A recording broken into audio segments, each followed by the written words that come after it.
Conor McGregor, Nate Diaz hit the mark at the UFC 202 weigh-ins. Conor McGregor and Nate Diaz both hit the scales on Friday to make their main event rematch at UFC 202 official. Fighters had a 2-hour window to weigh in, with Diaz as the second fighter overall to step on the scale while hitting the mark at 170.5 pounds. McGregor appeared at just before 9:30 a.m. and came in 2 pounds under the welterweight limit at 168 pounds. McGregor and Diaz were both expected to make weight without incident, considering neither one typically competes in the welterweight division.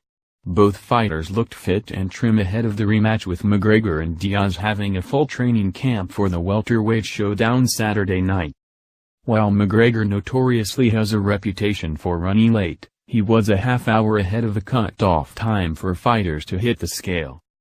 Lawrence Larkin was actually the last fighter to close down the weigh-ins, as he hit the mark at 170.75 pounds for his bout with Neil Magny. Most of the fighters hitting the scale on Friday morning were already on the mark within the first hour of the weigh-ins, which ran from 8 a.m. to 10 a.m. in the morning. The Nevada State Athletic Commission oversaw the proceedings, with the fighters allowed 2 hours to hit the scale. Fighters will still face off at the televised UFC 202 weigh-ins on Friday starting at 7 p.m. ET from the MGM in Las Vegas.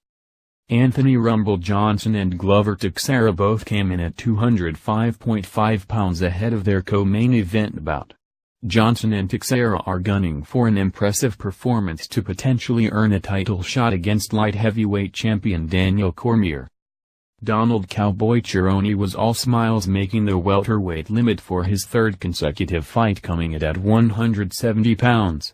His opponent Rick Story was also on point at 171 pounds. After the fighters weighed in, the UFC provided them with food and beverages along with a physician backstage to check them out after hitting the scale.